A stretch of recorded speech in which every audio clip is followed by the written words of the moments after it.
Good afternoon. My name is Emilio Escandon. I'm the managing principal of MBAF's 2 New York offices, and I'm also a tax principal at MBAF. And here we are again. This represents the 10th webinar related to the CARES Act for PPP loans that MBAF has hosted. On behalf of the entire team, I would like to welcome everyone listening to this webinar covering the PPP loan forgiveness application. And as always, a special thank you to our clients and friends. For today's webinar, we have recruited all of the panelists from our previous PPP loan webinars. So joining me today are Gretel Anasagasti, Jordan Argiz, David Evangelista, David Moshashvili, and Maggie Reach.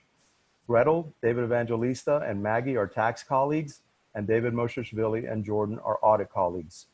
Each of our bios are available on our website. Each of us is a member of MBAF's PPP loan advisory team.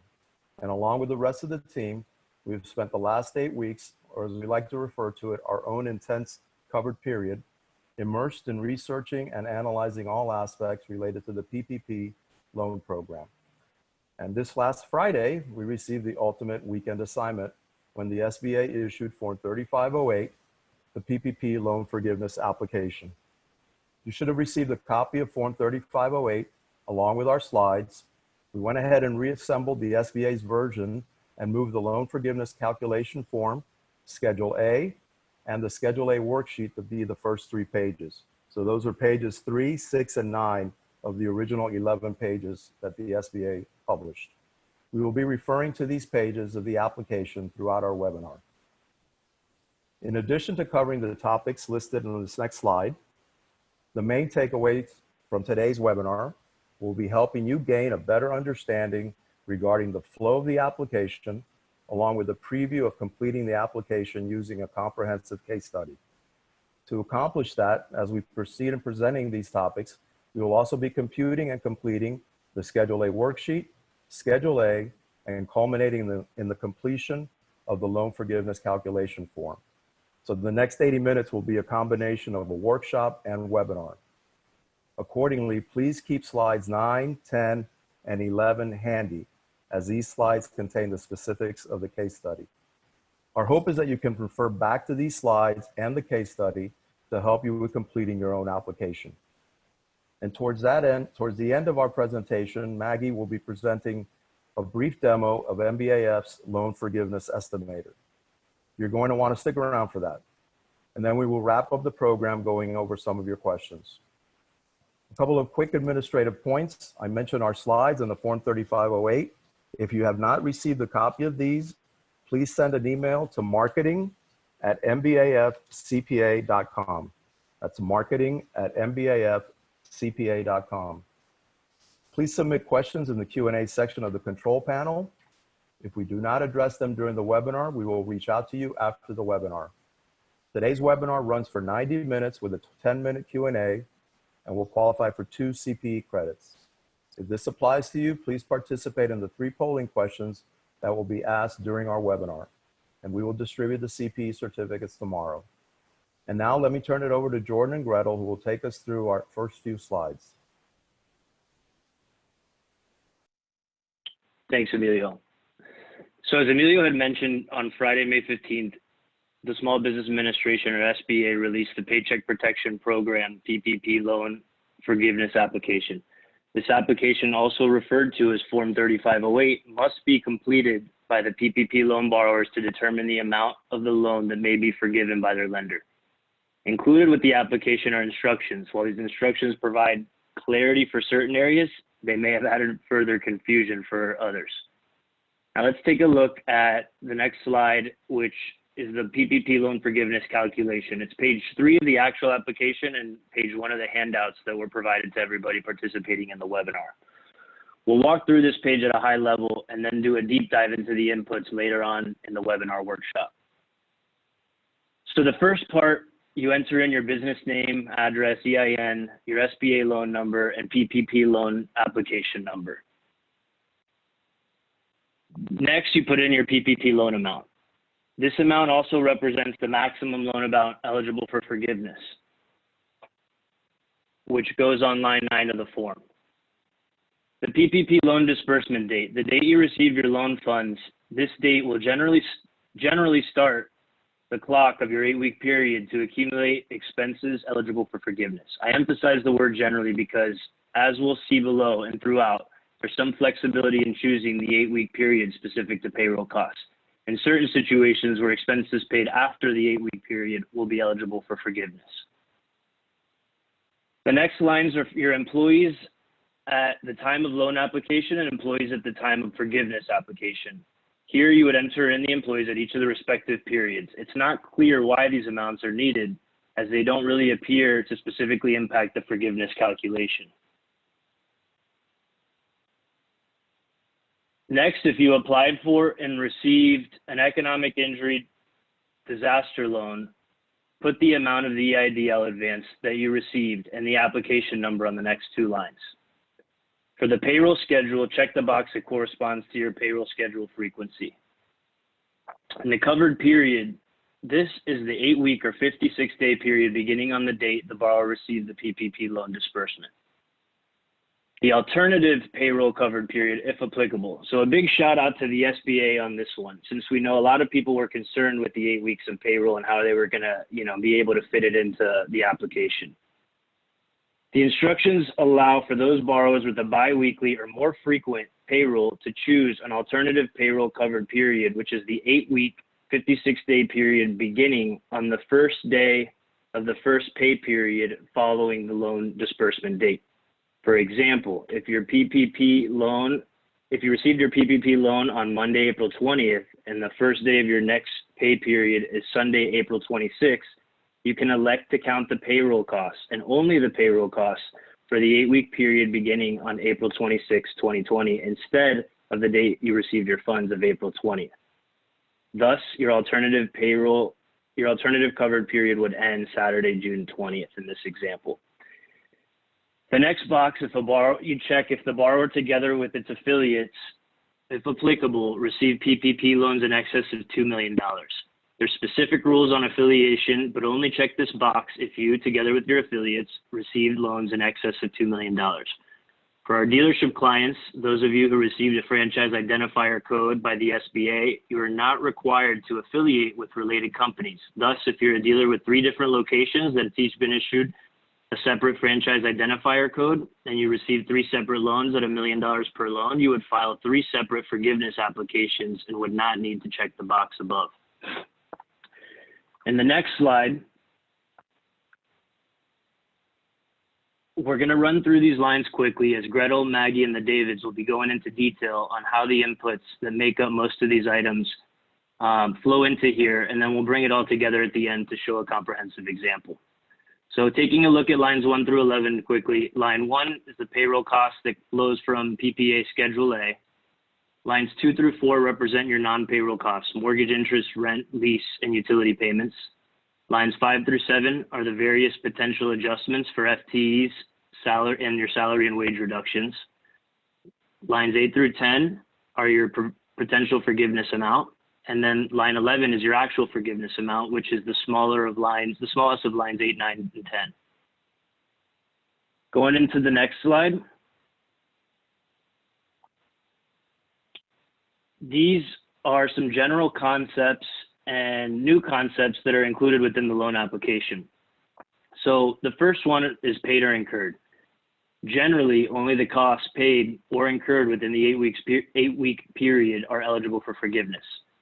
There is some leeway permitted, whereby certain costs are eligible for forgiveness even though they were incurred before the covered period, but paid during the covered period, while other costs may be eligible for forgiveness even though they were incurred during the covered period, but paid after the covered period. So there are specific rules for the paid and incurred treatment of payroll costs. Payroll costs are considered paid on the day that paychecks are distributed or the borrower originates an ACH credit transaction. For example, let's say you receive your PPP loan on April 23rd, and on April 24th, you pay for wages who were earned by employees for the previous 2 weeks. This amount could be included in forgiveness because the amount was paid within the covered period. For the application instructions, payroll costs are considered incurred on the day that the employee's pay is earned. The SBA has generously provided additional flexibility for payroll costs incurred but not paid during the borrower's last pay period of the covered period or alternative covered period to be eligible for forgiveness if paid on or before the next regular payroll date. Otherwise, payroll costs must be paid during the covered period or alternative covered period. I know that's kind of a mouthful there, so let's just give a quick example. If your covered period or alternative covered period ends on June 20th and your last regularly scheduled payroll ends on June 18th and it's not paid until June 25th, the payroll amount paid on June 25th, even though it's outside of your covered or alternative covered period, could be eligible for, would be eligible for forgiveness. For non-payroll costs, for eligible non-payroll costs, mortgage, interest, rent, utilities, to qualify for forgiveness, these expenses must either be paid during the 8-week covered period or incurred during the 8-week covered period and paid by its next regularly scheduled due date, even if that due date is outside of the 8-week period. By allowing all payments made during the period to be eligible for forgiveness, borrowers may be permitted to pay rent, interest, utilities, potentially related to prior periods over the 8-week period and have those expenses forgiven. The next concept that they've introduced here is owner's compensation cap with a 2019 look back. So amounts paid to owners, which is defined as owner employees, self-employed individual or general partners, is capped at $15,385, the 8-week equivalent of $100,000 per year for each individual, or the 8-week equivalent of their applicable compensation in 2019, whichever is lower. So this essentially prevents an owner from increasing their compensation during this covered period to maximize forgiveness by limiting the amount included in forgiveness to 8 divided by 52 of the owner's compensation for 2019. The alternative covered period, as we previously discussed, this new concept was introduced specific to payroll costs, which allows borrowers to align their covered period with the beginning of their payroll cycle. FTEs, they define full-time equivalent employees in the application as an employee that works at least 40 hours or more per week. I think previously it was thought to be 30. Now they've clarified that it's 40. And the loans exceeding $2 million. That's, the new thing that we had discussed above, that borrowers and their affiliates receiving PPP loans that exceed $2 million would need to check this box. And again, affiliation is waived for franchises and those with NAICS codes beginning with 72. So now I'm going to hand it off to Gretel to walk us through a case study. Great. Thank you, Jordan. So as you've already heard here today, there are lots of fun topics to cover. Several new concepts have been introduced by the applications. We've gotten guidance or clarity on some of the things we've been wrestling with for the last few weeks. And as we've all come to expect by now, some new areas of uncertainty have surfaced on the release of this application. So we thought a case study would be a really good way of illustrating some of these. Like Emilio mentioned, we're going to structure the presentation in such a way that we will first discuss the topics and our thoughts, and then we will go back to the case study after each section so that it can paint what we hope will be a comprehensive picture of the forgiveness application process. So without further ado, I'd like to introduce you to our friends at A through Z Inc., which we will refer to as AZ for the remainder of the presentation. AZ Inc. is an S corporation and had the following employees on 12/31/2019. We have Adam. He's the 100% owner of the company and manages all of the operations of AZ Inc. Then we have Bob, Carla, David, Emily, Frank, Grace, and Henry. And the table here shows the annual salaries that they each made during 2019, the prior year, as well as the health insurance paid on behalf of each of them for the year. Now, you will notice between the salary and the health insurance column, there is an additional column labeled 2019 gross compensation capped at $100,000. This column is important because as for most matters of computation related to a PPP loan, annual salaries are capped at $100,000 per year, or the 8-week equivalent, which is the $15,385. You'll see that number a lot throughout these computations. Okay, then after the health insurance column is the information on the 2019 average hours worked. This is important for the full-time equivalent or FTE computations that are scattered throughout the application process. And then we have the total 2019 compensation. which is the sum of the capped salaries and the health insurance. Now, for purposes of this example, we are assuming that the company did not have any retirement benefits and also did not have any state and local tax assessed on compensation. If it had any of these items, it would also be added to this 2019 total compensation column. And finally, we have a new column showing the FTEs calculated at 40 hours per week, as Jordan went over. So this again was one of the new topics that came about. Any employee with hours equal to or exceeding 40 hours is counted as one FTE. Any employees working less than 40 hours is computed by taking the percentage of hours over 40 to determine the FTE count, rounded to the nearest tenth. Important to note here that there is an alternate test in which you could use 0.5 for any employee working less than 40 hours, just to simplify the process. Again, this is something that came out with the application. But for this example, we're going to go ahead and calculate the actual FTEs. Also important, the FTE computation throughout the sections are done on an employee by employee basis, so keep this in mind.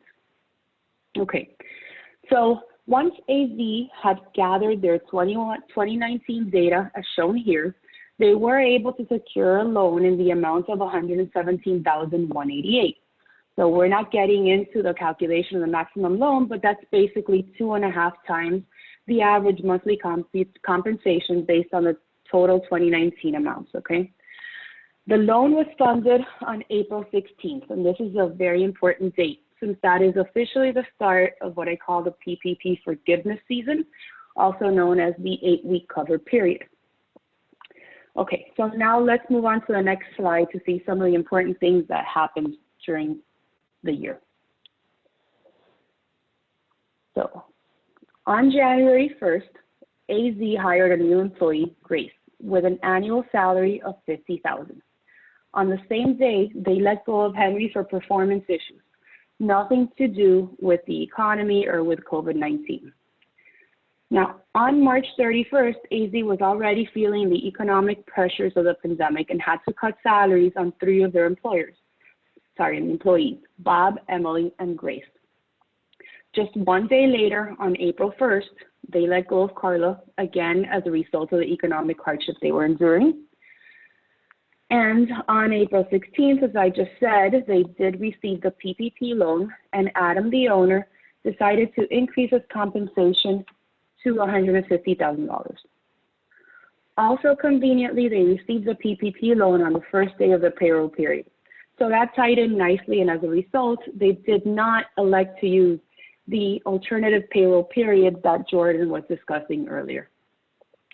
Now, finally, on June 15th, things started looking up again, and Carla is rehired at her original salary. So as of the first day of the covered period, April 16th, they had the compensation schedule shown on the bottom of this slide. Okay, now going on to the next slide. In addition to the payroll items that we just discussed, AZ had the following non-payroll related expenses during the covered period: rent of $16,000, equipment leases of $4,000, and utilities of $5,200. So before we get into the meat of the computation, I want to tell you a little about why the payment dates shown on this slide are important. And to give you a hint, it has to do with a paid or incurred concept that you heard about earlier and will be hearing about throughout the next hour of the presentation. So the application states, and I quote, "Non-payroll costs must be paid during the covered period or incurred during the covered period and paid on or before the next regular billing date, even if that date is after the covered period," end quote. So what does this mean for purposes of the expenses on this slide? Well, as you will hear continuously with all things PPP related, the answer is not as clear as we would have liked it to be. However, the literal interpretation of the language means that payroll costs can be forgivable if they are either paid during the period or, and this is a big or, they are incurred during the period and paid in the next billing date. So keeping this in mind, let's go back to these expenses. Rent was paid on May 1st and June 1st. Both of these dates fall in the covered period. Therefore, both amounts are included as forgivable rents. Then let's skip equipment leases and go to utilities, which have the same payment dates as rents. Again, both of these amounts are forgivable. Both payments are forgivable because they are paid during the covered period. But now let's go back to equipment leases. So the payment made on April 20th counts because it was paid in the covered period, which is after April 16th. The payment on May 20th was also clearly paid during the period, so it counts as well. And finally, we have that third payment made on June 20th, which is outside the covered period, but it was incurred during the covered period and paid by the next billing date. So that counts also. This means that based on this fact pattern, you have 3 monthly payments for equipment leases, which can count towards the forgivable cost. So when we asked ourselves, was this really the intended result? In this case, the amounts are small, but they can certainly add up in 100 different scenarios. Is this what they were thinking when the language is being drafted? Maybe, maybe not. So we're hoping that the promised and highly anticipated guidance will shed light on this. But for now, it seems that all 3 monthly payments count toward forgiveness. Okay, and before I sign off on this subject, I also want to mention the application clearly states that rent expense includes lease payments on personal property, as long as the lease agreement was in place before February 15th, which you'll hear about again in presentation. But it certainly seems that the equipment leases used in a trade or business will be included with the rent expense category. So that's why we made sure to put it in there. Okay, so now I've given you a lot of details and facts for this case study. I'm going to ask you to keep these in the back of your mind while we cover some important concepts next. But don't worry, I'll refresh your memory as we work through it throughout the presentation. Okay, thank you, Jordan and Gretel. This brings up our first polling question. How much of your PPP loan do you expect to have forgiven? You have 5 selections from 100% to less than 25%. Take a couple minutes to wait for the answers. And instead of trying to fill the empty air with a question or some bantering, we're going to try to make up some time and get these the results back in and move right towards the next segment. So a couple more seconds. Let's see what the results say. All right, so more than 85% expect to get anywhere from 75 to 100% forgiven. All right, interesting. Okay, so Gretel has set us up with AZ specific profile and data applicable to loan forgiveness. Now David Evangelista, David Moshishvili, and Maggie will kick off our next segment with Gretel rejoining them at different points to update AZ's loan forgiveness application. So earlier in the presentation, you saw Jordan put up the main page of the loan application. So now we're going to talk about building up to it. Everyone should have received, as Emilio said earlier, the PDF file set that we sent with the application reorganized with pages 3, 6, and 9 towards the front. You saw page 3. Now we're going to work on how do we build pages 6 and 9. For those of you who had the unfortunate experience of dealing with tax returns, you're familiar with doing a worksheet that goes to a schedule that might go to a form that might go to another form. Well, that's how this is going to work. We're going to work with worksheet the worksheet for Schedule A is on page 9. We're going to use it to complete the Schedule A on page 6. And then we're going to bring you right back. Gretel's going to bring you back at the end and show you how it all comes back to page 3 for the application. So the first part of Schedule A talks about cash compensation. And we're going to go into it a little more depth on the next few slides. But I just want to point out there's 2 pools, 2 tables for cash compensation, and this is for employees. So there's going to be Table 1, it's going to cover a certain pool of employees, and then Table 2 is going to cover a different set of employees. And you see for both, you're going to have to do FTEs as well. And then on the first pool, this is going to differentiate them, and we'll get into it, they may be subject to the salary and wage reduction. So where does this stuff come from? It comes from the worksheet. And on the next slide, you'll see the worksheet. So here's my two pools. Here's my table 1 pool of people, and here's my table 2 pool of people. And you'll see on table 1, see there's a right-hand column for the salary and wage reduction, but that is not down on table 2. You'll notice these look a lot like Gretel's case study schedules that she started to build. So let's talk about how we're going to get information in here and decide who goes where. So I'm going to let David take over for a little while and start walking us through some of these requirements that you see in the bullet points. Thank you, David, and thank you, everyone, for joining us today. So as David Evangelista discussed, to arrive at the figures to populate lines 1 through 5 of the Schedule A of the PPP loan application, as discussed on the next 2 slides, you will need to complete the 2 tables in the Schedule A worksheet. And you can see that the box numbers on the worksheet correspond to the box numbers on the Schedule A. And by the way, Schedule A must be submitted along with the application itself, while the worksheet does not. So as David mentioned, the reason that there are 2 separate tables in the worksheet is to essentially bifurcate or separate your employees who were employed during the covered period or the alternative payroll covered period that Jordan explained that coincides with your normal payroll cycle into 2 buckets. And those buckets are those employees who made $100,000 or less annualized during all pay periods during 2019, and those who made more than $100,000 annualized during any period in 2019. So as I think I will revisit the concept of all versus any in a minute. And in addition, I just want to point out here that only employees based in the U.S. have to be included in Tables 1 and Tables 2. So who goes into Table 1 versus Table 2? So generally, employees who made $100,000 or less in annualized cash compensation in 2019 would go into Table 1, as do any employees who were not employed during 2019.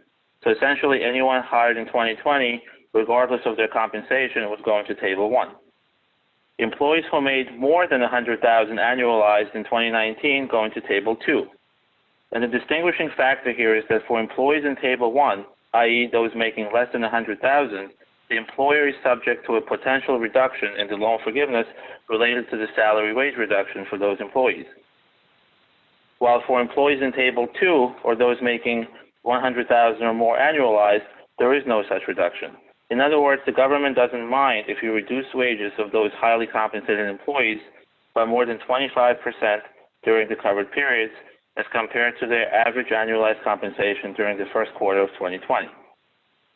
I do want to point out that the cash compensation column in Tables 1 and 2 should include compensation during the 8-week covered period or the alternative 8-week payroll covered period, which is not to be confused with the 2019 compensation levels. Now, as I mentioned earlier, there is an important nuance here with respect to all pay periods in 2019 versus any pay periods in 2019 for purposes of determining which table an employee would fall into. So, for example, if you had an employee who had a base salary of $85,000 but received a bonus of $5,000 during any of the pay periods in 2019, that employee would have to be included in Table 2, since during that one pay period in 2019, they received a bonus which would make their annualized compensation exceed $100,000. So in this example, the employer would not have to worry about the salary and wage reduction for that particular employee, since that employee is included in Table 2, even though their total compensation in 2019 was less than $100,000. And Gretel and Maggie will go through a case study with regards to AZ Inc. on how to compute the average FTEs column in Tables 1 and 2, and in the case of Table 1, the salary and hourly wage reduction in some of the later slides. If you go to the next slide,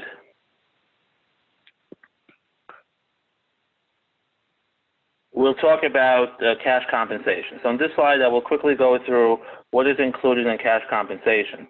So as I mentioned earlier, the cash compensation column in Tables 1 and 2 must include compensation during the 8-week covered period or the alternative 8-week covered period, and includes the following items: gross salary, wages, commissions, cash tips, or any other compensation that was paid in cash, and in addition, things like vacation pay, parental, medical, or sick leave, and any severance or dismissal-related compensation that was paid in cash. I do want to mention that we'll discuss later on when we go through some of the questions as to whether things like bonuses and raises are allowed during the 8-week covered period to maximize those payroll costs, which I assume some of you have questions about. Okay, David, please take it from here. Okay, so I know we have a lot of business owners out there. Don't get nervous. I know we haven't talked about the owner employees. You noticed you weren't in tables 1 and 2, or self-employed individual partners. We will get there, so don't get nervous. Hang in there with us. But what doesn't count for employees? Well, as you kind of heard us say as we went over, anything in excess of salary and excess of cash compensation over $100,000 prorated for the period. So that means it's going to be limited to $100,000 divided by 52 times 8, or $15,385. No one should have more for the 8-week period than $15,385 in tables 1 and 2. Why is that important? If you remember when you applied based on those 2019 salaries, even if a person was at $100,000 annualized, you were getting 2.5 months based on that 100, and now you're only getting 8 weeks for forgiveness. So there's going to be a little bit of a difference there. Again, can't include anyone whose place of residence is outside the U.S. And then finally, no double dipping. There's a common theme through the PPP program, no double dipping. So if you got a credit for wages during your forgiveness period and you're taking a credit, let's say under the Families First, the sick or family portion of the credits under the Family First Act, or you're also utilizing, say, some sort of state or private disability plan or some sort of personal family leave plan, and you're using that to get back the money you're paying the individuals during the period, that's not a use of your PPP proceeds, certainly cannot be used for forgiveness. So, keep those in mind. And with that, I want to give it back to Maggie, over to Maggie, and she's going to start walking through some of these reductions. Thank you, Team David, and thank you to everyone for joining us today. Now that we've covered cash compensation on tables 1 and table 2 of the PPP Schedule A worksheet, I'm going to discuss the full-time equivalency FTE average, the salary hourly wage reduction, and corresponding exceptions and safe harbors. So first, let's get started with the FTE average concept. As I mentioned, if you turn to page 9, you can follow along. So box 2 and 3 on the PPP Schedule A worksheet sum the total average FTEs during the 8-week covered period or alternative payroll covered period. As Jordan mentioned, a major change from the newly issued PPP loan forgiveness application is the increase in hours worked per week from 30 to 40 for a full-time equivalent employee. With that increase, more thought must go into how to calculate a full-time equivalent that may be considered a full-time for your business, but not for the SBA loan forgiveness application.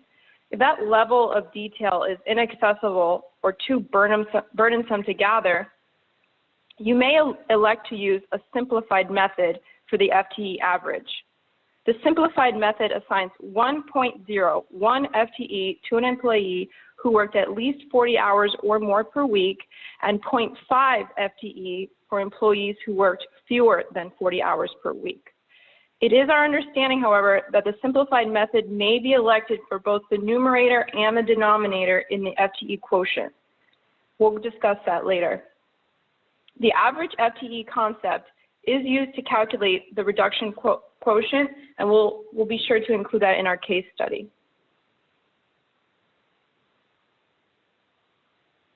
Next is box 3 on table 1 of the Schedule A worksheet, and this calculates the salary hourly wage reduction. This reduction applies only to employees who receive compensation at an annualized rate of less than or equal to $100,000 for all pay periods in 2019 and who were employed during the covered period or alternative payroll covered period. This is similar to what David M. mentioned before. This is an important distinction in the PPP loan forgiveness application.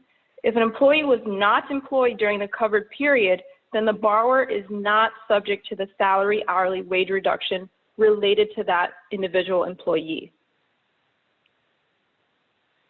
A borrower's PPP loan forgiveness amount will be reduced if they decrease salaries of such employee who were employed during the covered period or alternative payroll cover period in excess of 25% as compared to the employee's wages from January 1st, 2020 through March 31st, 2020. In other words, if an employee made 74% of their salary in the 8-week period compared to Q1 2020, the reduction amount is going to be 1% of their salary. I'm going to let that sink in and turn it back over to Gretel, who's going to continue with our case study in completing Tables 1 and Table 2 of the PPP Schedule A worksheet for cash compensation, the FTE average, and the salary and wage reduction. Great, thanks, Maggie. So, okay, let's jump back into our case study. So as you just heard, the first step in completing these tables is to identify each employee and the cash compensation paid during the 8-week covered period. So as you may, but probably don't recall, so I made sure to put it in this slide, during the covered period, AZ paid the compensation shown on this table to its employees. Now, the table in this slide lists the employees that will be included in both of these tables combined. As David M. and Maggie and everyone has mentioned, Table 1 is for employees that made less than $100,000, and Table 2 is for employees that made more than $100,000.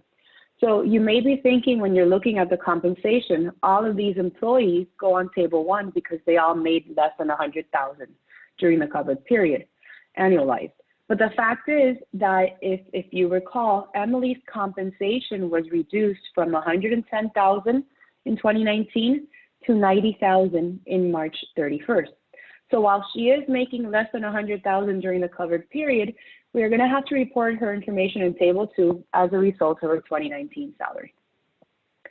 Now, another thing to know is opposite to Emily, who goes on Table 2, I should note that Grace, as a new employee, will be listed in Table 1, even if her incoming salary exceeded $100,000, which it doesn't. But even if it did, she would have to be included in Table 1 because she had no 2019 wages.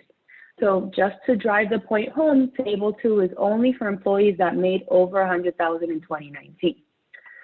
Okay, so step 1, after you've identified the employees, step 1 is to list the actual compensation capped at $15,385 for each employee on the respective table. So here we have the information that we will need to complete those sections. Then in step 2, you determine the FTE for these employees, which again, we already went over when I first introduced the case, and they're listed here on the last column of the table. And then comes step 3, and it's really the only step here that requires a little bit more thinking because it deals with the wage reduction. So we can go to the next slide. So this step, again, only applicable to Table 1, only wages that are below $100,000 are considered for the wage reduction. So that's really the reason that they separate Table 1 and Table 2. Anyone that's in Table 2 is disregarded. We don't have to go through this computation for them. Okay, so back to the wage reduction. First thing you do is calculate the average annual salary during the covered period, which again is already there on that table. Then you calculate the annual average salary for the first quarter of 2020. So you'll see that in column B of the table. And finally, you determine the percentage of reduction that each employee, if any, that each employee had. So here for AZ, you will see that Bob's reduced salary is 67% of the prior quarter. David and Frank are the same, and Grace's salary was reduced to 80% of the prior quarter. So for purposes of the wage reduction, we are only going to keep going for salaries that were reduced below 75%. So David, Frank, and Grace are all okay, nothing further to do for them. We stop here. Bob had more than 25% reduction, so here we have to keep going. So if you see the smaller box, the smaller table on the side, once you determine that an employee is potentially subject to this wage reduction, you have to calculate what a 25% reduction would have looked like. So in Bob's case, a 25% reduction of his original salary of $60,000 would have resulted in a pay cut of $15,000. So that's the first number you see on that table. If they had only cut his salary for $15,000, he would be okay. Instead, his actual cut was $20,000. They brought him from 60 to 40, so it was 20 on an annualized basis. So his annualized excess reduction was $5,000. So once you have this, you have to convert this into the 8-week equivalent by dividing it by 52 and multiplying by 8. So in this case, this results in a potential wage reduction of the forgiveness of $769 as a result of Bob's wage reduction. Okay, so now with this, we have the data that we need to fill in the worksheet A of the application. So again, let's put our case study in pause while Maggie discusses some of the concepts on the exceptions and the safe harbors. Thanks, Gretel. Yeah, so now let's go over the exceptions and safe harbors available if any of the reductions apply. The first safe harbor is the salary hourly wage reduction safe harbor.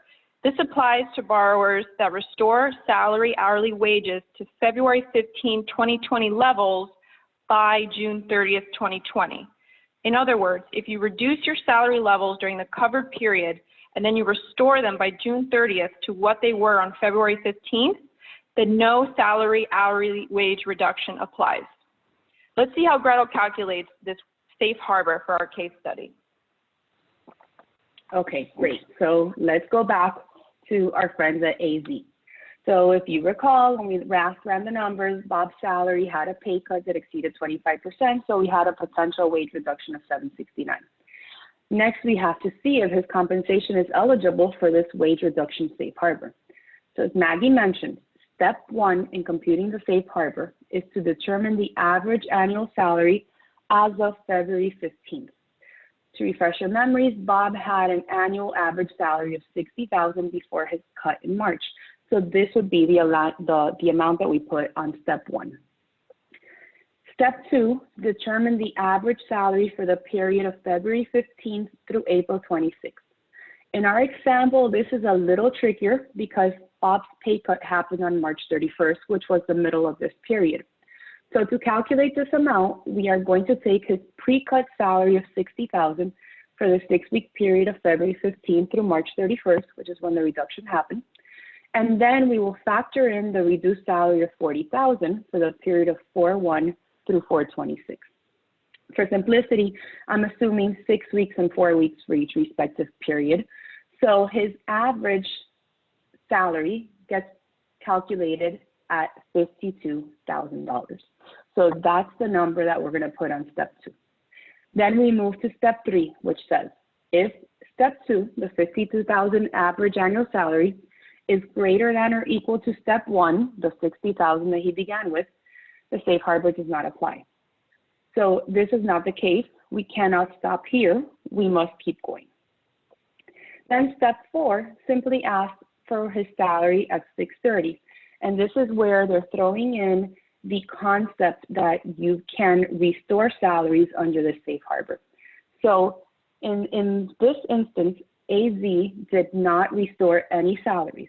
Okay, so as of June 30th, the pay cuts that they made on March 31st stayed. Therefore, Bob's salary on June 30th was the same $40,000. So what you do is you compare that $40,000 in step 4 with the original $60,000 in step 1. If there was no reduction, then your safe harbor would apply. Okay, so if they had bumped up Bob's salary back to 60, they would be eligible for this safe harbor. Since they didn't, the safe harbor does not apply, and AZ will have to reduce its forgiveness by the $769 that we computed in the previous section. So now, if you think at this point that we are done, you're probably a little too optimistic, because for this example, we haven't even started considering the FTE reductions and its available safe harbor. So with that, I'll let Maggie get a little bit more into what's next. Thanks, Gretel, and sorry in advance. But before we go into the second safe harbor for loan forgiveness, I want to mention the exceptions to the FTE reduction. These aren't entirely new, they're fairly new because they weren't included in the CARES Act, but one was already provided in previously issued SBA Paycheck Protection Loan Forgiveness FAQs as question 40. Question 40 provides that if a borrower made a good faith written offer to rehire an employee during the covered period and that offer was rejected by the employee, then there would be no detriment to loan forgiveness from that employee. The second one, which is new in the loan forgiveness application, is any employee who during the covered period or alternative payroll period was fired for cause, voluntarily resigned, or voluntarily requested and received a reduction of their hours. Same as above, these are exceptions to the FTE loan forgiveness reduction. Even though not clearly stated on this application form, to substantiate any one of these exceptions, a borrower must properly document each situation. So for example, proper documentation can be in the form of a signed letter by both the borrower and the employee stating that employment was offered and then subsequently rejected by the employee because they didn't feel safe returning back to work during the pandemic. So let's move to the second safe harbor. The second safe harbor is the FTE reduction safe harbor. The concept behind this safe harbor is to allow borrowers to bring back their workforce levels to what they were before February 15, 2020. In other words, borrowers that restore their full-time equivalent employee levels to those at February 15, 2020, as of June 30th, 2020, will not be subject to the FTE reduction. So finally, Gretel is going to walk you through a holistic view of completing Table 1 and Table 2 after considering the exceptions I mentioned and the safe harbors. Great, thanks. Okay, so let's get back to our case study. And if we have any accountants in the audience and you're having flashbacks to intermediate accounting where you had a big case study for the final, I don't blame you, I'm having flashbacks too. Okay, so now back to AZ. We've already compiled all the data that we need for tables 1 and 2. We figured out the wage reduction, and we determined that the business is not eligible for the wage reduction safe harbor. So those steps are done. Next, we have to compute any reduction in the loan forgiveness attributable to a reduction in the employee headcount, or FTE. So the first thing you have to do, which is not in the slide, is to determine that they even have an FTE reduction. For this case, AZ had 6.3 FTEs, as you can see in the table, as of December 31st, 2019. They had 6.3 in February 15, 2020, and they had 5.3 during the covered period for the table below. So the answer is yes, they did have a headcount reduction. We have to keep going. Now, as you've already heard, this may reduce the amount of forgiveness if a safe harbor does not apply or one of the exceptions that Maggie mentioned does not apply. Okay, so in this case, none of the exceptions applied. There was no employees that refused to come back. AZ did not have that situation. So what you do is you start by determining the average FTE between February 15th and April 26th. So just like was the case when we were doing the wage reduction computation, for AZ, this also gets a little trickier because if you remember, Carla was let go on April 1st, which again falls right smack in the middle of this time period.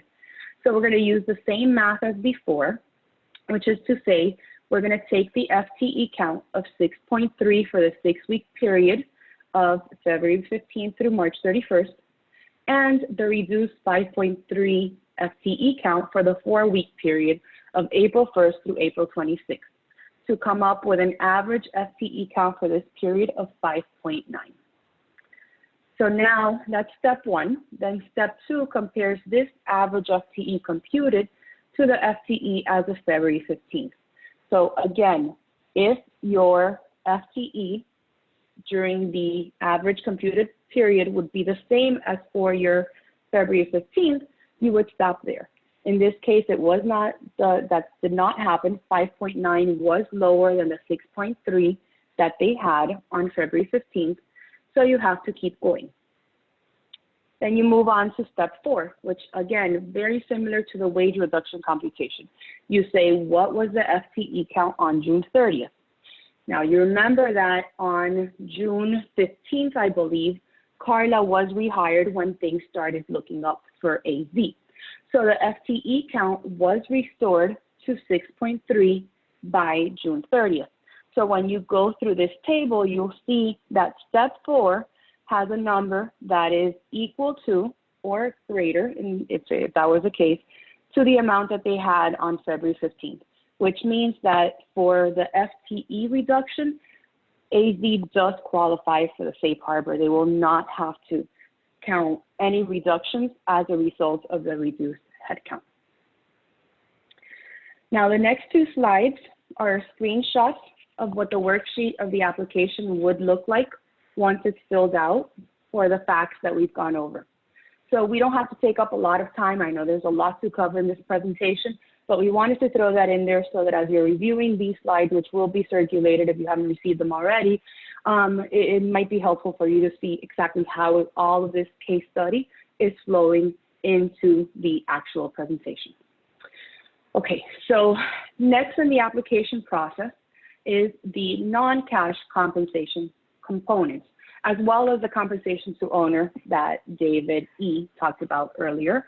And we're going to get into a little bit more detail now. Thank you, Gretel.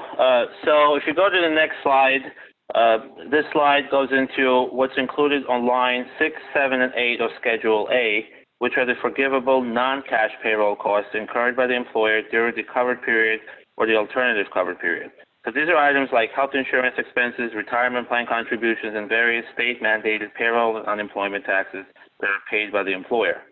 Just to emphasize, these do not include any amounts withheld from the employees. Now, with respect to health insurance and state payroll taxes, the concept here is similar to cash compensation, in that these expenses must be incurred during the 8-week period and paid in a similar manner as payroll, i.e., either during the 8-week period or on or before the next payroll date.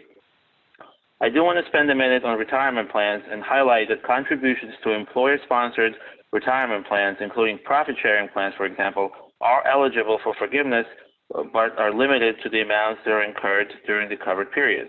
So to the extent such employer contributions are processed through payroll, they should be handled in the same manner as payroll costs and paid during the covered period, i.e., on or before the next regular payroll date.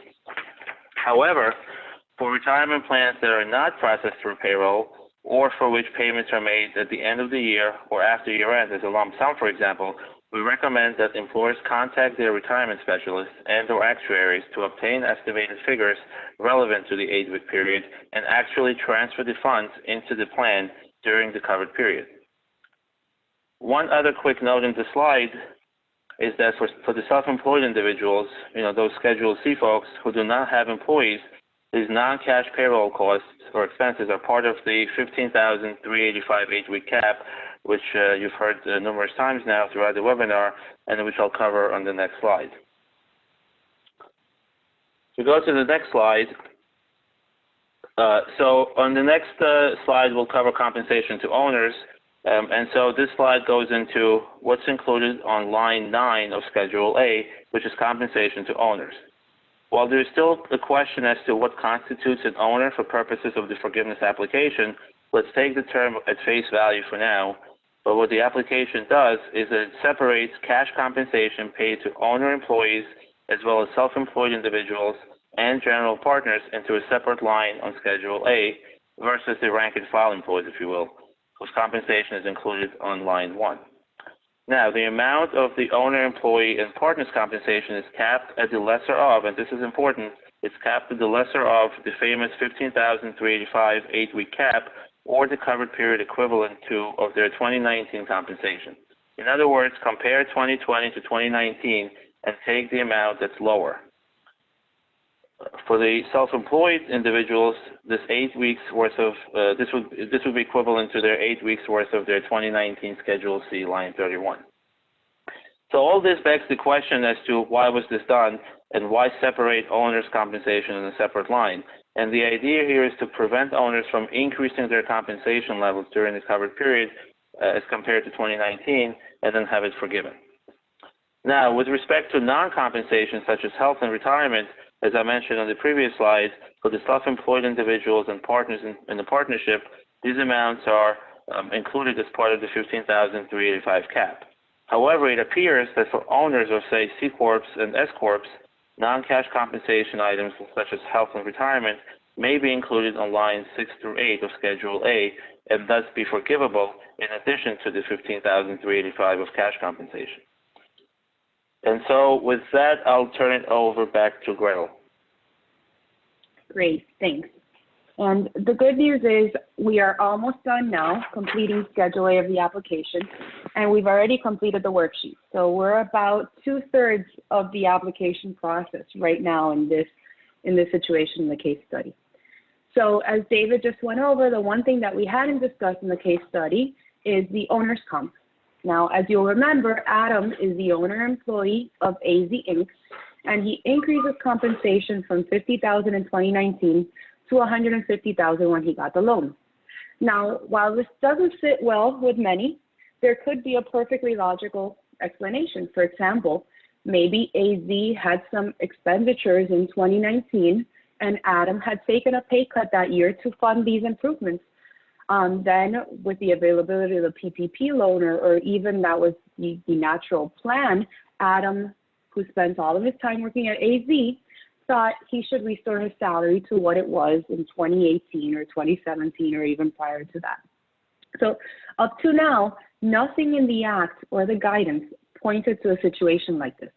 But the application now makes it very clear that the owner employees are limited to the lower of their actual compensation during the 8-week period or the 8-week equivalent of their 2019 compensation.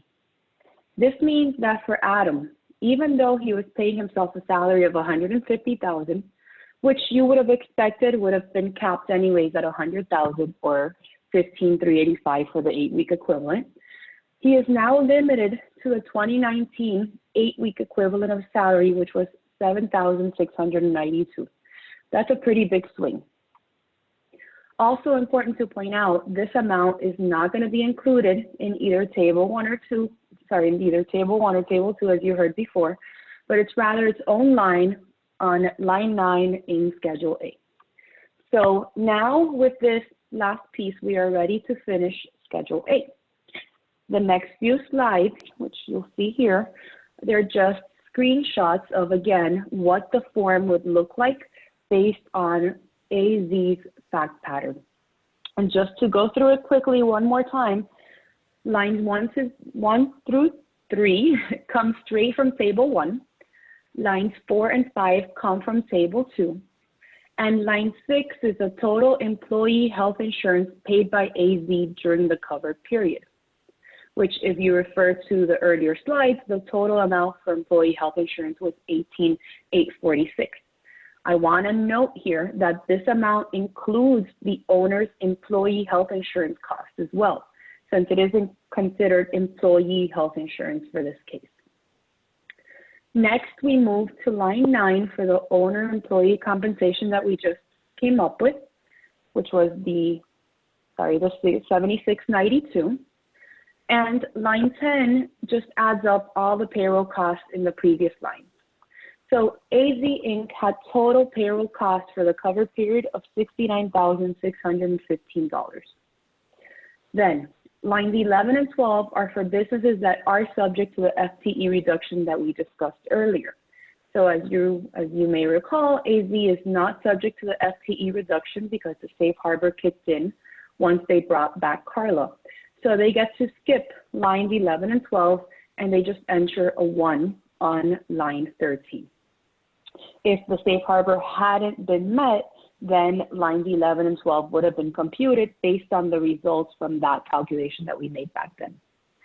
And that's it for Schedule A. We are done with Schedule A, and next we will move on to the actual application, which includes some pretty important concepts on non-payroll that we'll touch upon next. Yes, thank you, Gretel. So as Gretel said, we are now going to talk about non-payroll costs, which are lines 2, 3, and 4 on the loan application itself, on the loan forgiveness application itself. And as I'm sure most of you have probably seen, non-payroll costs eligible for forgiveness consist of 3 different categories, if you will, which include, as you see on the slide, interest on business mortgage obligations on real or personal property, business rent or lease payments for real or personal property, and utilities. which include items that you would typically think of as utilities such as electric, gas, water, etc., and also items like telephone, internet access, and transportation. So now, to be eligible for forgiveness, these non-payroll costs must have either been paid during the 8-week covered period or incurred during the 8-week period and paid on or before the next regular billing date. So I just want to point out here that the alternative payroll covered period, which was discussed earlier, does not apply to non-payroll costs. That only applies to payroll costs. So as an example, if you received your PPP loan on May 1st, 2020, and you paid your May's rent on April 30th or the day prior, that payment would be eligible for forgiveness since the related expense is incurred during the covered period.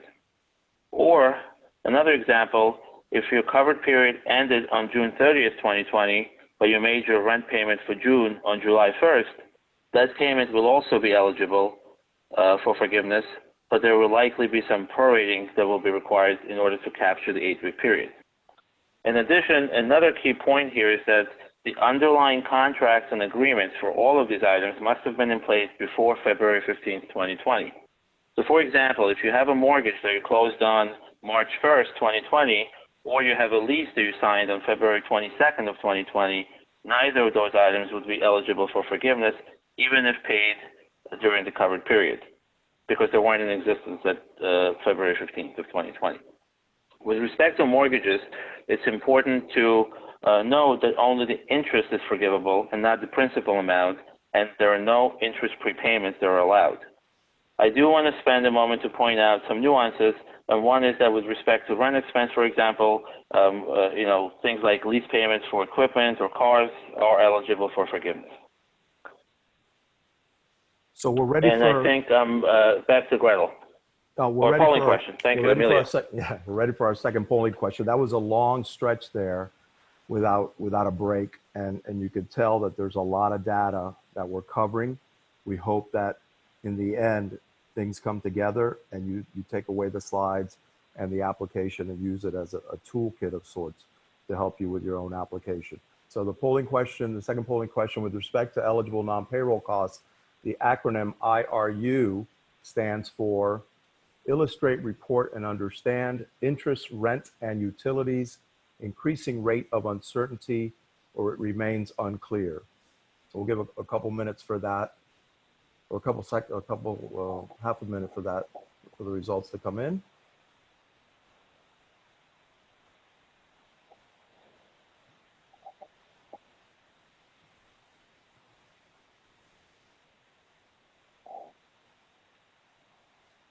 All right, good. Got it. Most of them got it right. All right, we're going to turn it over to Gretel and try to finish up the rest of the slides before we move into MBAF, the demo for MBAF's loan forgiveness estimator. Yep. Thank you, Emilio. So the non-payroll concepts that I touched upon earlier with the rents, the utilities, and the equipment leases, in the case study intro that we talked about, and the ones that David has just gone over in detail, are really the last piece of the puzzle that we need for this application. So this slide here shows the finished product. This is the actual loan forgiveness application. And just to walk you through it quickly, line 1 comes from the total payroll cost of Schedule A before taking into account any reductions in forgiveness. Then lines 2 through 4 pick up the non-payroll costs, which are the amounts eligible for forgiveness based on the paid and incurred concept and the various other nuances that we just discussed. Line 5 shows the total salary reduction, which we computed to be the $769. And line 6 adds up all of these eligible costs less the salary reduction amount to come up with a total cost eligible for forgiveness of $94,046. Line 7 shows the FTE reduction quotient if applicable. Now remember that since AZ met the safe harbor, that number is 1. There's no reduction. Had it not met the safe harbor, that number would have been a lower decimal, and it would have reduced the overall percentage of loans forgivable on line 8. Okay, now line 9 just asks for the total loan amount, which was $117,188 per the very first slide on the case introduction. And line 10 computes the maximum amount forgivable based on 75% of the payroll cost. So to calculate this line, you need to consider that payroll costs have to equal 75% of your total loan forgiveness. And again, this is not a new concept. We've known about this, but it's nice to see it all the way through. In the case of AZ, they did not have enough payroll costs to meet 100% forgiveness. Instead, out of the total $117,188 of the loan, only $92,820 will be forgivable. I say only, I think that's a good result. So I still think this is a great situation, but they will have a portion of the loan that is not forgivable, and that portion will become the new principal amount of the loan, subject to a 1% interest rate payable over 18 months after taking into account the 6-month deferral of payments that comes automatic with a PPP loan. So that's it. There you have it. That's the loan forgiveness application now complete for AZ Inc. So now, before you take one last sigh of relief, or before I take one last sigh of relief, we do want to discuss something very important, which is the supporting documentation you'll have to present to the bank on this. So with that, I leave you with David E. Thank you, Gravel. So in the package we sent you with the loan application resorted, it's probably page 6 of that PDF, but the actual loan application, I'm going to touch on page 4. So as you all remember, when you applied, there was a certification and attestation page that had to be signed by an authorized representative of the borrower. Well, that page is pretty much recreated here again with some nuances in terms of what you're now going to certify and represent. So I just want to point out a couple things there. First of all, the word documentation, we're going to get into the documentation, actually appears 13 times in the application package, but only on pages 4 and 10. So that's the pages I'm really going to talk about during this next segment.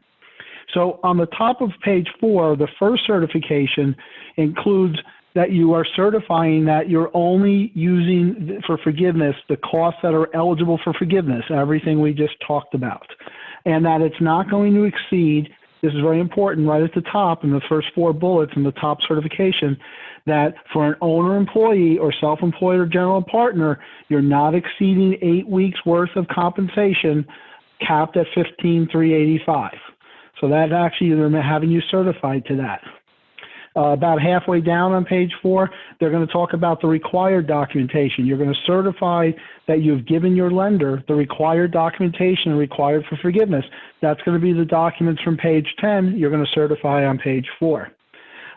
You're going to certify right in the middle that the supporting documents are true and correct. And then they ask you to certify that the tax documents you may attach. And then actually the last certification or representation is that you're saying that if SBA comes back and asks for any other additional information, both for your eligibility for the loan and for loan forgiveness, that you are saying you will provide that, or if you don't, you may be deemed to be ineligible for the loan. So keep in mind they can come back and ask for more things. So what are we talking about in terms of documentation? You see up on your screen here some of the payroll documentation. We'll talk about that first. And this is now coming from page 10 of the application instructions. But I did want to point out one thing right at the bottom of page 10. There's a record retention clause. So even if you submit documentation with your forgiveness application, or whether it's documentation you elect or have to retain, you need to retain it for 6 years after the latest date of either the date your loan was forgiven, right? So if your loan was 100% forgiven, the 6 years will start from the day your lender grants you the forgiveness is approved. Or if you end up with a loan, it's going to be 6 years from the date the loan is repaid. So that'll be 6 years from 2 years after you got your loan. So there's a very long documentation period here, kind of similar to what you would have for tax returns. So on the screen here, these first 5 bullets are right from the top of page 10. You need to submit information. This is to support that you used 56 days of payroll. 56 days of payroll is 56 days of payroll, as you sort of heard before. You have the alternate period, but you're going to have to prove what you used. You may have to submit documents for a longer period of time, depending on how your payroll periods end and whether you have that payroll period that ended was paid after the period. So your documentation may be a little longer than the 8 weeks, and you may have to attach that. I want to talk a little bit about some of the items. You'll see your payroll reports, your provider reports. Towards the middle, we talk about the tax forms. Other things you may have to provide are going to be state forms, state unemployment, state wage reports. They may help prove some of your FTEs. Things like employee earnings records, I'll get that on the next page, you may have to provide. And then the 5th bullet is actually those non-cash payroll items. So there you see things like canceled checks, payment receipts, account statements, things maybe if you have a 401k and you need to prove your match, you may need to submit those reports you get when you upload to your TPA or your platform for your 401k, proving the employer match was paid. If you're using some other type of plan and you need to break out that piece of the expenses David talked about, you may actually need to put in something from your actuarial report to prove the amount of the cost and how you calculated it. Same thing with health insurance. You may need to put your bills that show each of the employees that you pay to your health insurance provider. So those things may have to be put in here. And you have these third-party payroll reports.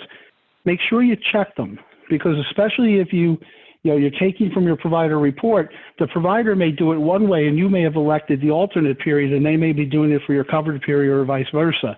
So definitely check any reports you pull from your third-party service provider. So I talked a little bit about the FTE documentation.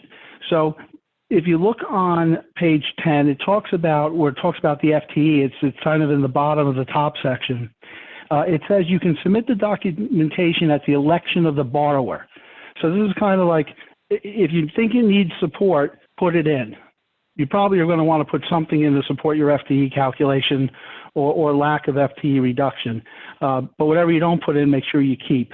This is where you may need things from your payroll provider, such as your employee earnings records, your payroll journals, maybe even your quarterly reports. And they may be, you may have to combine reports to show your FTEs because of the periods and everything that it goes through.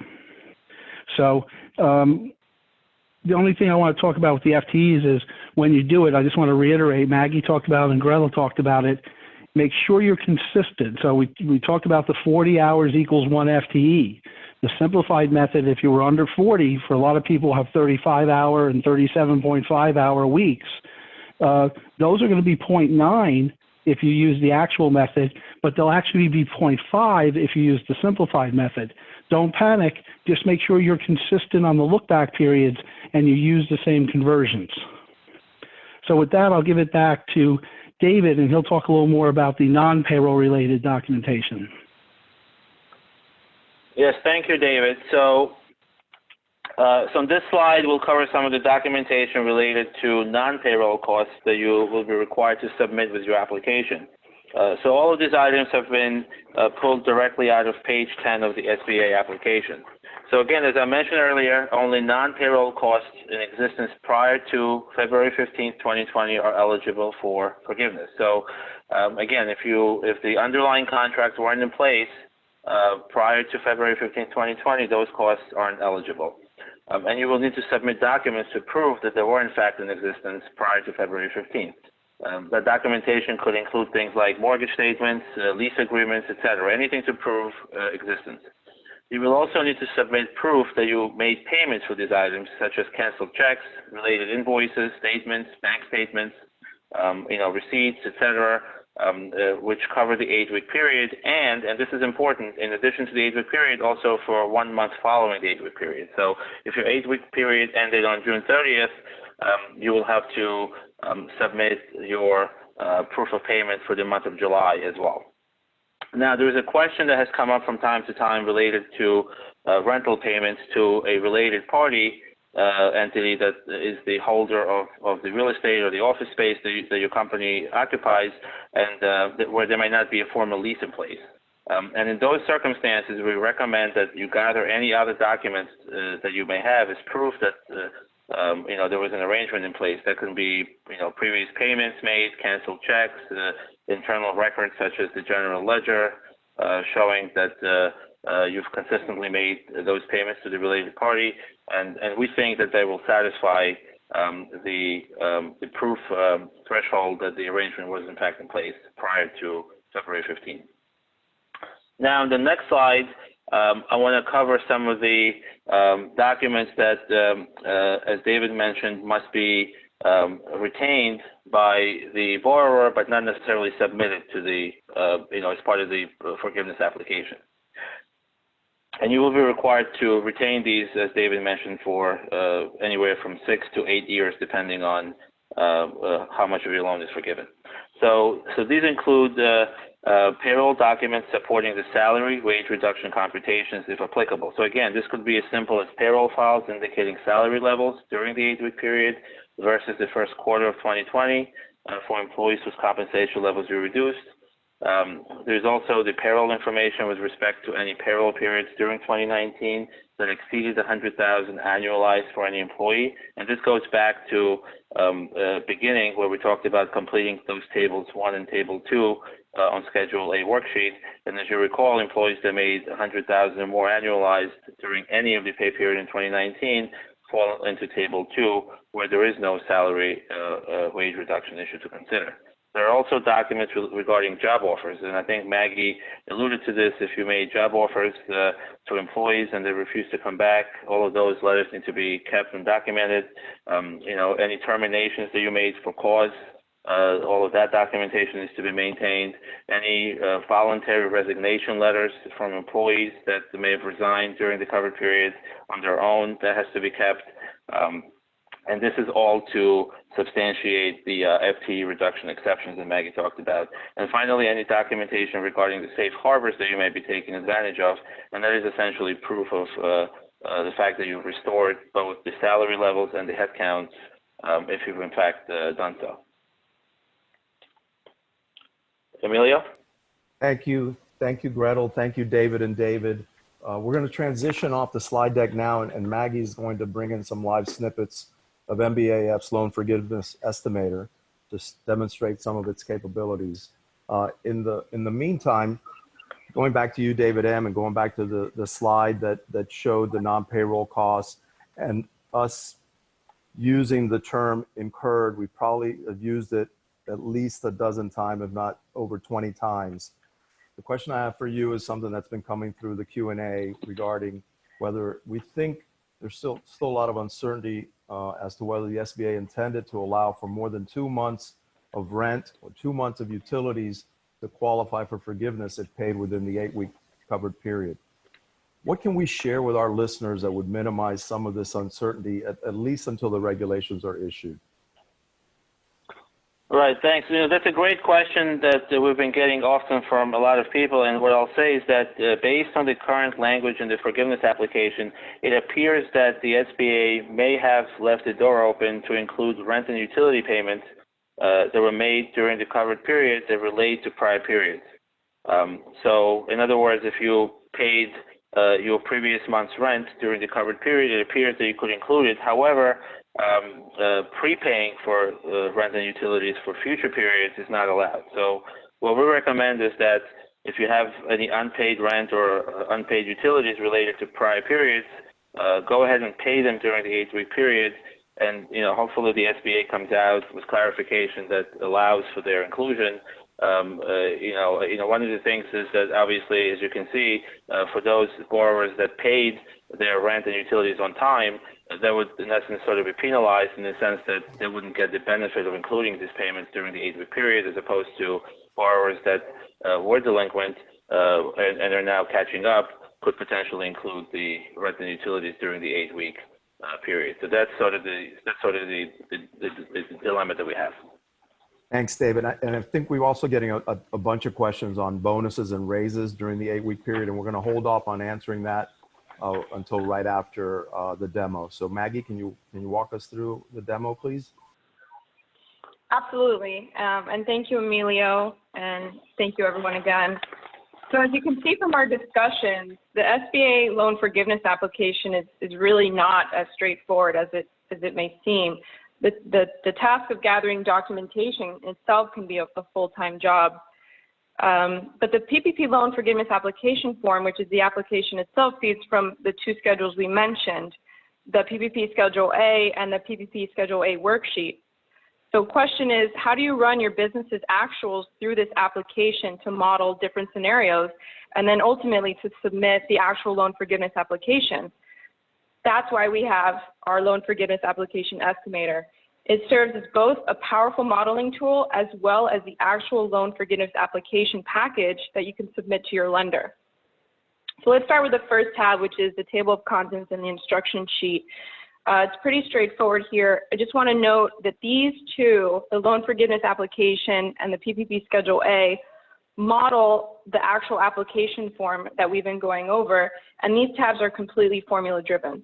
The remaining tabs are the inputs, and they serve as supporting schedules and the actual Schedule A worksheet. So let's first go through here to the right.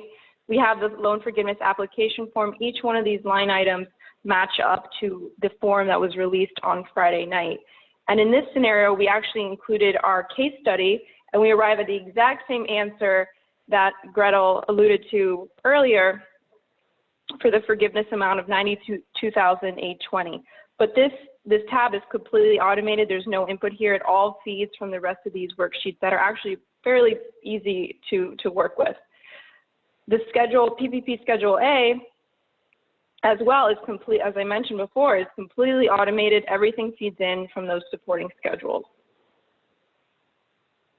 And like I said, we're going to be working together with the banks to PDF these and submit these as a package that you can send to your lender. So the first tab here is the payroll information. We have the same case study facts and assumptions. We have Adam and his team, Bob, Carla, David, Emily, Frank, Grace, and Henry. Adam's the owner. We put in here the key information, which is 2019, which is the source of how we got our loan amount, the wages, the months employed, we annualize, and then we arrive at the exact same number that Gretel had mentioned, the loan amount of $117,188. This tab is super important. Like we said, 2019 feeds into a lot of different areas on the application. Next, we move to the wage inputs. Everything flows, all the employees flow. We put in here each employee's gross wages paid in the first quarter, as well as the weeks they worked in the first quarter, because some employees may have been new in the first quarter, or they may have been terminated or let go or quit. Then we move on. In this case, we used the covered period, which was 8 weeks, not the alternative covered period. In here, we input all the gross wages they were paid during the 8 weeks and how many weeks they worked in the 8-week period. That's important as well with the new application. And then we go along to the right if they received medical benefits, and in her example, they did. And then this is a great functionality of the estimator. We're able to separate the wages paid in the 8 weeks between box 1, box 4, and line 9. As we mentioned before, box 1 is for employees making less than $100,000 annually in 2019, and box 4 is for those making more than $100,000 in 2019. And then line 9 is comp to owners. So we're able to separate all of these together, and then they flow directly to the Schedule A. And over here we have the average FTE calculation. This considers both the simplified method and the average FTE method. As David was mentioning before, if you have an employee that works less than 40 hours but more than 30, under the average method, they would count as 0.8, but under the simplified, they would count as 0.5. What this calculator does is it figures out which is in your best interest. In this case, you would want the greater of these two, and it picks it up automatically. Everything here in white is a formula driven. And on the tail end, we have the safe harbor inputs for the salary and wage reduction. So the salary and wage reduction tab, we have 5 questions that are key to making the determination if the salary and wage reduction applies and if the salary and wage reduction safe harbor apply. Everything here is formula driven except for this middle one, which asks if an employee was employed at any point during the covered period. And that's the only input in this section.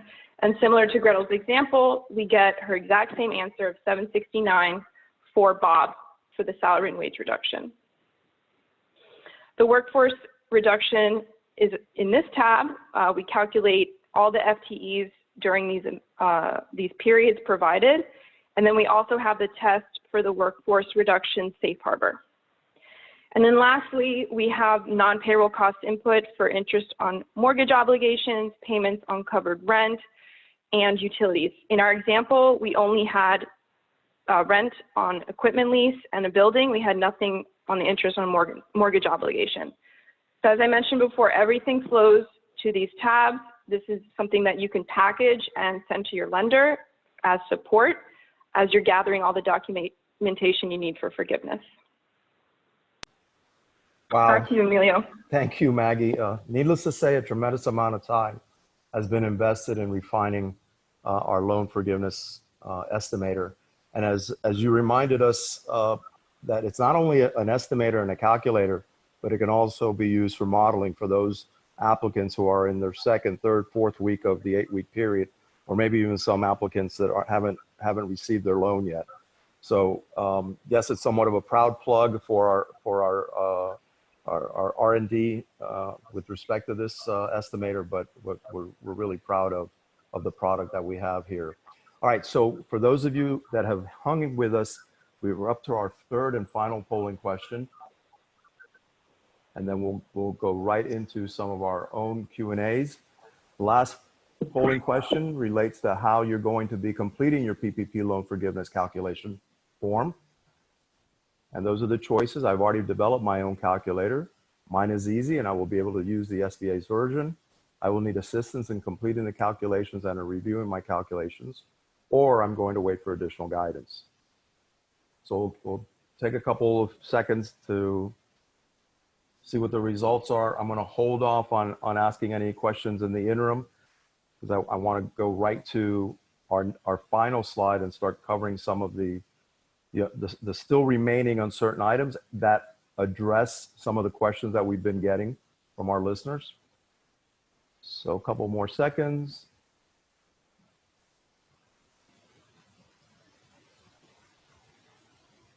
All right, so kind of split a little bit. And all right, thank you very much. And with that, we'll transition to our final slide.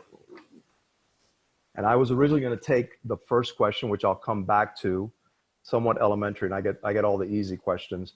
But we did want to spend time on numbers 5 and 6, which have just been popping up big time on our Q&A.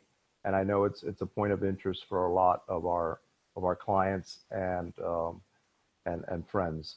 So Jordan, would you mind taking question 5 and question 6?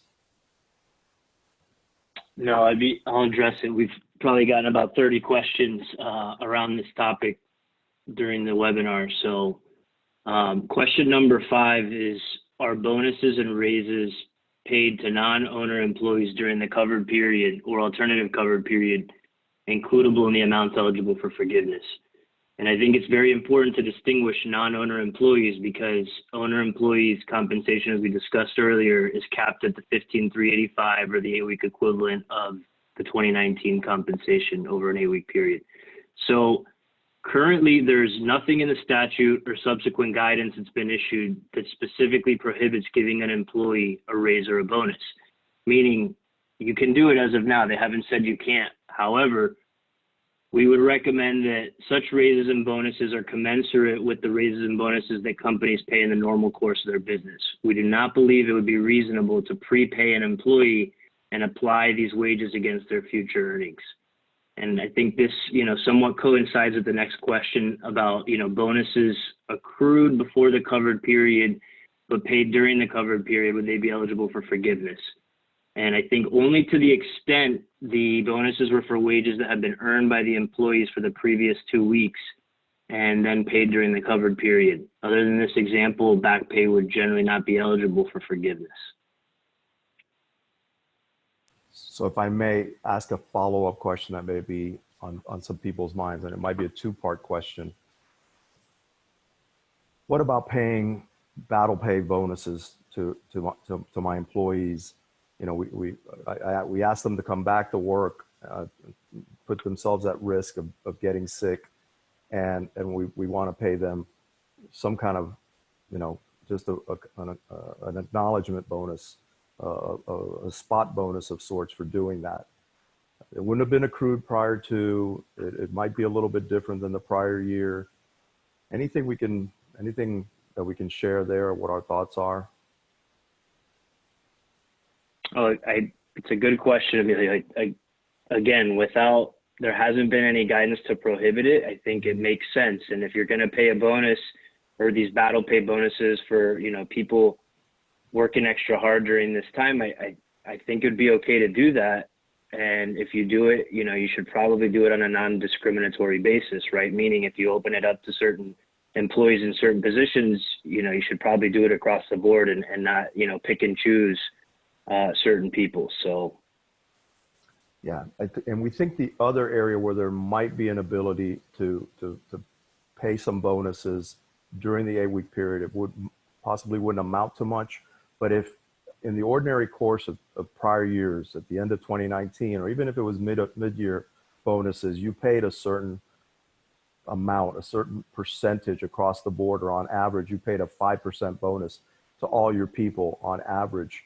We can see an argument being made for now paying that same 5% on the 8-week payroll, not paying the entire amount that you paid at the end of 2019 as bonuses by person, but paying a reasonable amount that once it's annualized compares pretty much to the amount you paid in total in 2019. And so that's another area where we think that if it's reasonable and it's not egregious, you can make an argument that bonus was commensurate with the prior year and not just trying to boost up the amount of forgiveness with an unreasonable bonus. Give some thought to the fact that if you're going to make those kind of significant bonuses to people making under 100,000, the SBA is probably going to come along and annualize that amount. So if you pay somebody a $3,000 bonus within the 8-week period, if you annualize that, that comes out to about $18,000, a little bit more than $18,000. And if you're only paying that person $50,000 in 2019 and even in 2020 annualized, that represents a 40% bonus. And would you have paid somebody a 40% annualized bonus? That's what we're looking at. That's why we're suggesting to clients that they be reasonable when they're considering trying to pay bonuses during the 8-week period. Okay, I'm going to take number one because we've gotten some questions on that, and because quite frankly, we would have thought that the SBA would have provided some kind of instruction on that. The best way we can answer when is this application due is to, one, look at the expiration date at the top right corner, where they've determined that October 31st, 2020, this application is null and void unless they reissue a new one. We think it's possible that they picked this date because the one date or the one time frame that we are certain about is that the banks, once they get the application, the loan forgiveness application, they have 60 days to reply and provide the applicant the information related to the amount forgiven and the amount of the loan. So once they get the loan forgiveness application, they're going to be able to come back to you and tell you what your loan payments are going to be for the next 18 months once the 6-month deferral period comes along. So we think that the SBA made it pick 1031 because they want this all solved or resolved by the end of the year, but we're not sure. each applicant has a unique 6-month deferral. It starts with the loan funding and it goes for 6 months. So if you work backwards from that anniversary, that 6-month anniversary, you got funded on April 17th on a Friday, you've got till October 17th. On October 18th, you're going to have to make your first payment on the 18 months remaining on the 24-month term. We think you should at least apply 61 days before that October 17th date in order to give the bank a 60-day time period to get back to you with the data, the loan forgiveness amount, the loan that you have to pay back, the promissory note you have to pay, your amortization table, etc. Long answer for what seems to be a simple question. We'll see what the SBA says. Who's up for number 2?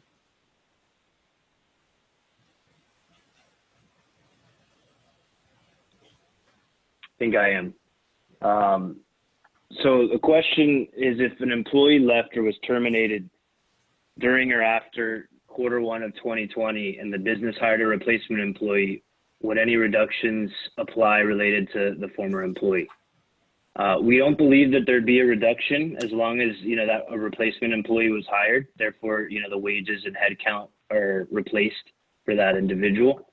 Additionally, I wanted to highlight, per recent SBA guidance, if you did lay off an employee and offered to rehire that same employee and they declined the offer, your forgiveness amount would not be reduced. If, in order to qualify for this exception, the borrower must have made a good faith written offer of rehire and the employee's rejection of that offer documented by the borrower, you would not be subject to forgiveness. So, you laid someone off when this started, you've offered to rehire them, unemployment's more attractive, but you've, tried to bring them back on and they refuse, you should not get dinged for that employee not being there anymore for the salary, wage, or FTE reduction. Okay, I think David E., you're going to take number 3. Sure. The answer is we don't really know, unfortunately, what an owner employee is going to be, what the threshold is going to be. The application guidance seems to be silent. They do talk on page 11. There's some optional disclosure information. They talk about the word principal, who a principal of the business is, and they use that 20% for partnerships and corporation owners that was used in the loan application for people who had to be disclosed and answer to certifications. But we don't know, that doesn't seem to apply. There's the tax rules. The S corporation owners are probably familiar with the 2% owner has a different reporting requirement than a non-2% owner. Again, we don't know if that applies. So we're hoping they do address that in the guidance. The one thing that we're concerned about that we want to point out is the concept of attribution rules as it would go to family members. So we don't see anything that prevents you putting family members on the payroll. They may be replacing other people. They may be doing more work. But there's a good chance that they will, if you are treated as an owner employee, maybe you own 100% and you're on the payroll, your spouse or your children will probably also be treated in that same category. And then remember, we talked about it a couple times. If they weren't paid in that owner category, owner employee, weren't paid in 2019, you're not going to be able to use any covered period wages because it's going to be the lower of that of the covered period or the look back to 2019. So that could potentially be a problem if attribution applies. Okay, thank you, David. David M., I think you covered number 4 already. Let's skip to number 7 and we might come back to number 4. Number 7, David E., you've got that one also, if you wouldn't mind taking that. Sure. So we talked about mortgages and we talked about other loans. So the definition in the application talks about business mortgage obligations on real or personal property. That was added with the application, or personal property. But in normal sense, mortgages usually are recorded. Now, when you go to personal property, it's not going to be a recorded mortgage, but it's probably going to be a recorded UCC filing. So at least there's some relationship there to mortgage. When you get to inventory, you may have inventory covered under a normal, typical asset-based lending product where they have a blanket UCC and you may be able to make the connection that there is a recording of that UCC. But in certain industries, auto dealers, and it came to me that manufactured home dealers also have the same issue. They use what's called floor plan. And the floor plan, even though it's secured by the assets, the autos or maybe the manufactured homes, it's not really reported, and we're a little concerned there whether those dealers are going to be able to bring in their floor plan interest and use it as a forgivable expense. Okay, thank you. And then David Moshishvili, if you would handle number 8. Yeah, sure. So number 8 asks about what happens to the forgiveness if a borrower's covered period extends after June 30th. And I think the key concept here is when we talk about the safe harbors, as we've covered already the presentation, that if you restore the compensation levels and the headcount by June 30th, you can take advantage of the safe harbor. Well, what happens, and again, the deadline for that is June 30th. So what happens if your 8-week period doesn't end until after? So if you get your loan now, obviously your 8-week period is going to go beyond June 30th. So, and we're not sure. You know, obviously the SBA has to. That's one of the areas that we expect the SBA to come out with some clarifications. And the other thing that I think this question addresses is there a deadline of any sort by which you have to spend your loan proceeds, right? And again, we're not sure. There was some language in the act that you know, was sort of wishy-washy on that, but I think that that's something else that the SBA will have to clarify. That's true. We think that in certain cases it might be impossible for an applicant to spend the entirety of their loan within the 8-week period, and we think that requirement may not be cast in stone, and that you would still have time afterwards to continue to pay payroll out of the loan amount, even though it wouldn't necessarily qualify for forgiveness. We did get a question that I saw where an applicant had no payroll but had some rent and utilities, and et cetera. And their question was, can I pay that and get that forgiven? And unfortunately, in that situation, the zero amount of payroll gets divided by 75%, and that it still ends up at zero. So none of your loan qualifies for forgiveness, unfortunately, in that case. That's an extreme example, but I at least wanted to cover that.